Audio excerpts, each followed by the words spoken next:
Hello and welcome to another edition of the book review here at CCXP Exam Simulator. This is Michael Bartlett, and today I'm going to be reviewing a book called Using Semiotics in Marketing: How to Achieve Consumer Insight for Brand Growth and Profits by Dr. Rachel Laws. Now, before I get started on the review, I just want to say a big thank you to Dr. Laws, because she has opened my eyes up to a field that I didn't really know existed. I was actually familiar with some of the texts actually that are referenced in the field of semiotics. I had a buddy that did a bachelor's and a master's degree in English literature, and funnily enough we used to discuss some of these things, but it's weird how everything's come full circle, because learning about this field, the relationship and the application to customer experience is huge. And there's another book called The Tangled Mind, which I would recommend as a companion read. I'll put all of the information in the description. But there's a lot of crossover actually with CX here, and so I think this is going to be a very, very interesting book, not just for people in marketing, but for people in customer experience as well. One of the things that really impressed me about this field is it's all about signs and how things mean things to different people. Anyway, let's get started on the review, and I'll kind of talk through this stuff as we go. So these are my top takeaways from the book. So firstly, semiotics is a research method that focuses on decoding cultural practices as opposed to asking individuals questions. It's great if you're someone that likes, Sherlock Holmes, Poirot, things like that. I mean, that's kind of what I do. I enjoy all that kind of stuff. And there's even a board game called Sherlock Holmes Consulting Detective, where you have to go and figure out, put all the clues together and figure out what happened. And I've got that mentality, and this book really appeals to that. This field is basically like going out and doing research and trying to understand things and put all the clues together. And I like how it is based on cultural, at the macro level, basically, rather than just asking individuals questions. In the book, Dr. Law says that individual consumers are actually not that different from one another, as evidenced by their behavior. And as I learn more about behavioral economics, that's becoming apparent to me as well. You can actually cluster people into quite large groups, and as we'll see later on, as we get further into the review, there's actually easier for humans to process that. It relates to stereotype biases and just being able to process information easier, but by being able to lump certain things into clear categories, it makes it easier for us. So it makes sense that people would separate themselves into groups of beliefs and so forth, and that would make them easier thus to decode in large numbers. And that's what she says. Consumers tend to fit into larger groups with shared beliefs, habits and tastes. Now, it's going to take me a long time to kind of give you a whole grounding in how semiotics works, so I'm going to put a link in the description to a little YouTube video that kind of gives a high-level overview. But what I wanted to do is just read a quick passage from the book to you right now that will explain a little bit about the fundamentals. Okay, so I'm reading off pages 54 and 55. And basically, when you think about semiotics, they can be broken down into little areas, little terms. The most common one is called a semiotic sign, and then we also have codes as well. So let me read you some of the prose from Dr. Law's book, so hopefully this stuff will make a little bit more sense. So she says, a semiotic sign is a small component. It has meaning invested into it, not by individuals or even companies, but by cultures over time. She talks about the color red, and she says, if it's taken to mean power and sex in the West, it's also meant to mean good luck in China. And that's because entire cultures have used the color red to repeat and emphasize that particular meaning until everybody gets it. So anything which has not had meaning invested in it is not a semiotic sign. She says the semiotic sign is the smallest unit of communication in semiotic analysis. Then we move to codes. She says the simplest description is that a code is a sum of semiotic signs which regularly occur in the same place at the same time. They are clusters of semiotic signs but which have conventionally grouped together to achieve some effects. They're normative in the sense that there's an expected understanding or behavior set up, and individuals will deviate from that at their peril. Codes can be regarded as containing sets of instructions for consumers about how to understand what is on offer and how to behave. Your job as a semiologist is to detect the meaning of signs and the normative function of codes. So a good example of a code is celebration. So the function of the celebration code is to invoke meanings associated with parties and self-treating, excitement, happiness, a sense of occasion. On page 194, Dr. Laws actually explores this particular code and gives examples of semiotic signs. So semiotic signs examples would be sugary treats, confetti, acts of joyful abandon, balloons, paper hats, paper whistles, other decorations, that kind of thing. So I hope that kind of gives a better explanation of what a code is and how it relates to a semiotic sign. Part of the job as someone who works in this field is to kind of decode that stuff, and they have a really good example in the book where they looked at rebranding a brand of toilet roll, and how even the way they chose the words, they had to choose words that had a nice soft sound to them because that implicated the feeling of softness. And that's something that the book The Tangled Mind talks a lot about as well, and it kind of goes more into the neuroscience behind that. But anyway, hopefully that gives you a good overview of the field. She said semiotics is popularly defined as the study of signs and symbols, but it is also the study of the art of persuasion. Very important, of course, for us in the CX field. And the reason this is important is because if you know what certain things mean to certain people, and then maybe there's a marketing campaign or a customer experience that isn't really hitting the mark, or people are coming away with not the right feeling, you can try and decode what it is that they're looking for, and then you can maybe realign the branding so that it meets more with their expectations of how they see the world. She said semiotics tackle this by examining the products of culture. They will then make connections between them and the larger set of values that are prioritized by the target market. So what do I mean by the products of culture? Let me read you another excerpt from the book. Okay, so this is from page 17.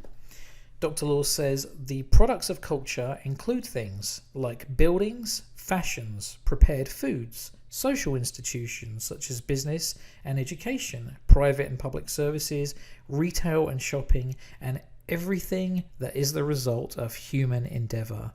The building blocks of those cultural products, the granular units from which they are constructed, are semiotic signs. So basically anything that has been produced by a culture over time is what we refer to as a product of culture. She talks in the book about two types of analysis, bottom-up versus top-down. Bottom-up is really when you start at the low level, so you're looking at the semiotic signs, you're looking at all the kind of different products of culture, but colors, the codes, that kind of thing. Top-down is more about what they mean. So I'm going to read you another example now from the book that hopefully will give you a better explanation of bottom-up analysis versus top-down analysis. So reading from the book, Dr. Laws says, how do you balance the weight of bottom-up and top-down analysis? Bottom-up is important for refining communications such as packaging and ad copy, but top-down is important for understanding consumers and social trends. She then, on page 88, lists a table, and the table shows two different projects. One was for repackaging baked beans, and the other one was for a project involving women's mental health. So basically the baked bean project was mainly composed of bottom-up analysis. And so she says the kind of questions that would be asked are, what signs and symbols can we include on the pack to make the brand more premium? What cues can we borrow and import from other sectors or categories? And what are the norms of design that are in baked bean brands? And how is our brand showing that it is different? How can we make it stand out, be more salient on the shelf? Now, the Women's Mental Health Project, that is more top-down questions. So these are things such as, what is a mature woman? How does she fit into her local culture? How is she represented in mass culture? What is distinctive about her experience? What kinds of social and cultural influences affect these women? In popular constructions of mental health, where are the solutions to these problems located, and who is held accountable for their success or failure? Are representations of mature women in the context of mental health inadequate or partial? Do they exclude anyone, and who would need to be included? And actually, this last point is very important. I'm glad I remembered to mention this. When you're looking at your analysis, it's also very important to see not only what's there, but what's missing as well. Sometimes what's missing can tell you a great deal too. She says semiotic signs cluster together in codes in such a way to reinforce versions of reality. Codes are valuable as they tell you something about consumers and the world they live in. So a good example of this is, just look at modern day politics. You see how two different sides can have two completely different views of the world, and they will use signs and symbols and memes and whatnot to, express what they believe and how they see the world. So that's an extreme example, but you see it with football teams, you see it with all kinds of different things in the world. Again, it's, people kind of see what they want to see, and then they reinforce their communications to build these codes over time, and they become part of the culture. She says, when analysing something that matches your own culture, look to a different culture to gain a fresh perspective. And this is a really good point, because sometimes there may be things that are just so obvious, they're given, they don't even register. And so if you can look at another culture and see how they do something, like I tell you, I'm very big in the animal rescue world. So if I was doing a semiotics project involving maybe dog fostering, and we're trying to figure out how to increase the number of people that foster, there might be things I don't see, but if I look at how other cultures view animals and dog fostering, India, for example, has started doing this recently, but they might have a completely different way of looking at animals. So those are the kind of things that will help, because they'll help give you light bulb moments and see things in a completely new way that you might otherwise have missed. And then she says, and this was brilliant, look for something called binary oppositions and three-part lists as clues to the reality people choose to live in. So I'm going to read you another excerpt from the book, but this essentially is a chapter where they're talking about combining semiotics with discourse analysis. So what they're basically doing is looking at, I think they're interviewing someone about what their neighborhood's like to live in and how safe it is, and then they go through and they look at what the people say, and sometimes what people say can be a real giveaway of the reality that they've chosen to live in. So you can, of course, see what those codes and signs are. So let me just read you an excerpt real quick here. Okay, so this is from page 157. So Dr. Laws goes on to say, binary oppositions are one way in which people use language to simplify a complex world by reducing it to opposing pairs of things. So we look at the text where the result of the interview that the person did, and she detects a number of binary oppositions. So she sees him talking about things like nice neighborhoods versus worse neighborhoods, safety versus danger, day versus night, apartment versus houses. And if I go into the actual extract of the conversation with the consumer, I think we can see here where he says, it's a real nice neighborhood. I feel safe going out at night in my car. I feel safe. I know that my children are safe. Now, interestingly enough, the next point she makes is talking about something called three-part lists. So here in the extract of the text, the consumer doesn't simply announce that he feels safe. He repeats himself for emphasis. He says, I feel safe going out at night. In my car, I feel safe. I know that my children are safe. Dr. Law says a discourse analyst will immediately recognize this as a three-part list, a linguistic or conversational device documented by Gail Jefferson in 1990. In general, people respond to three-part lists as representing a complete set of things. So basically, in this case, using discourse analysis to identify the three-part list in this short conversation gives us a new appreciation of what the consumer is doing.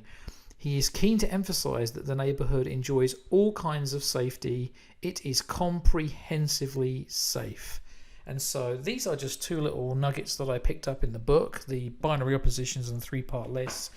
And there are so many great, valuable things in this book. I mean, I've obviously given my top takeaways, but essentially the book talks about using semiotics to come up with innovative ideas. It talks about how to decode images and kind of gives you a set of questions that you can use. And there's even a chapter that has a whole set of out-of-the-box signs that are already pre-decoded for you. I believe that's chapter 9, Data Insight Strategy. And I mean, that chapter is worth the price of the book on its own, because it explains so much that you can kind of already use and have in your, kind of like toolkit to see these semiotic signs when you go into situations. So anyway, that's my review of the book. It was something that I'd never really seen before, and it's, I'm always looking for new things, cutting edge things, and I think she's done a wonderful job. I actually became so interested in semiotics after reading this book that I went out and bought 2 other books as well, and I corresponded with the author a little bit about, what ones would you recommend, and this is kind of what I'm more interested in. Of course, what I'm looking at is angles for more of a customer experience perspective, but anyway, a really great book. So if understanding how people think and how connections are made in the mind are things that interest you, and how you can decode that and use that to try and give a business an advantage, then I think you'll really enjoy this book. So that's it from me today. I hope you enjoyed the review, and if there's any other book reviews you want to see, just go ahead and drop me an email, or go ahead and just ping me on LinkedIn. Just to remind you again, I have my own book, CCXP Preparation, I have the exam simulator, and I have my prepcast for anyone that's studying for the Certified Customer Experience Professional exam. Anyway, thanks very much, guys, and I will see you for the next review soon.